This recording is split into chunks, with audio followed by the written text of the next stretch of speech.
இன்னைக்கு நாம சுவாமி சித் பவானந்தரோட தினசரி தியானம் புத்தகத்திலிருந்து ஒரு ஆழமான கருத்தை அலச போறோம். நம்ம வாழ்க்கையோட நோக்கம் என்ன, கடவுளோட விருப்பம் எது, இத பத்தின ஒரு சின்ன ஆனா ரொம்ப சக்தி வாய்ந்த சிந்தனை இது. வாங்க இந்த ஆன்மீக பயணத்துல ஒன்னா போவோம். இந்த உரையாடல் ஒரு அருமையான பிரார்த்தனையோடு தொடங்குது.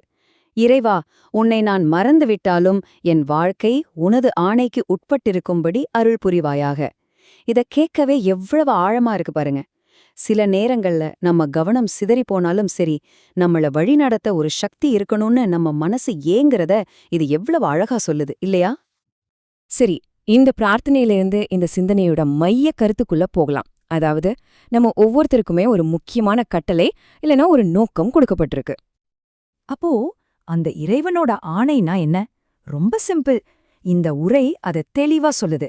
இறைவனை போய் சேர்றது ஒண்ணுதான் எல்லா உயிர்களுக்கும் அவர் கொடுத்திருக்கிற கட்டளை. சொல்லப்போனா இதுதான் நம்ம வாழ்க்கையோட கடைசி இலக்கு. இப்போ இவ்ளோ பெரிய ஒரு விஷயத்த ரொம்ப எளிமையா புரிய வைக்கிறதுக்கு ஒரு சூப்பரான உவமைய இந்த உரை பயன்படுத்துது. அது என்னன்னா, ஒரு சாதாரண ரயில் பயண கதைதான். இந்த ரயில் பயண ஊமைய கொஞ்சம் யோசிச்சு பாருங்களேன். ஒருத்தர் ஒரு ஊருக்கு போகணும்னு நினைக்கிறாரு. அதுக்கு சரியான ட்ரெயினை புடிச்சு ஏறி உக்காந்துட்டார். ட்ரெயின்ல ஏறினதுக்கு அப்புறம் அவருக்கு எந்த கவலையும் கிடையாது. நிம்மதியா இருக்கலாம். ஏன்னா அவருக்கு நல்லா தெரியும், இந்த ட்ரெயின் கண்டிப்பா அவரை கொண்டு போய் சேர்க்க வேண்டிய இடத்துல சேர்த்துரும்னு. ரொம்ப சிம்பிளான ஆனா பவர்ஃபுல்லான ஒரு லாஜிக் இல்லையா? சரி, இந்த நேரடியான ரயில் பயணத்துக்கும் நம்மளோட ஆன்மீக வாழ்க்கைக்கும் என்ன தொடர்பு? வாங்க இப்போ அதை இணைச்சு பார்க்கலாம். இந்த ஸ்லைட்ல இருக்கிற ஒப்பீட்ட பாருங்க, ரொம்ப அழகா விளக்கியிருக்கு. ரயில் பயணத்துல நம்மளோட இலக்கு அந்த ஊர், அதே மாதிரி வாழ்க்கை பயணத்துல நம்மளோட இலக்கு இறைவன்.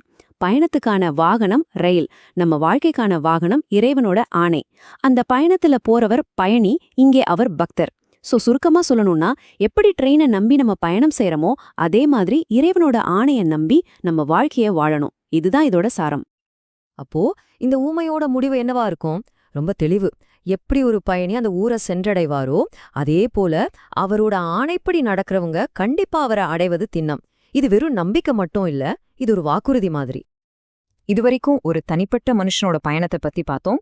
இப்போ ஒருபடி மேல போய் இந்த பிரபஞ்சத்தையே இயக்குற அந்த பெரிய சக்தியை பத்தி பார்க்கலாம். அப்படியானா நம்மள பயணத்தை மட்டும் இல்ல, இந்த உலகத்துல இருக்கிற எல்லாத்தையும் இயக்குற அந்த இறுதி சக்தி எது? இந்த கேள்வி நம்மள ஒரு நிமிஷம் ஆழமா யோசிக்க வைக்கிறது இல்ல? இதுக்கான பதில மிகப்பெரிய ஞானியான தாயுமானவர் ரொம்ப அழகா ஒரே வரியில சொல்லிட்டார். அவனன்றி ஒரு அணுவும் அசையாது.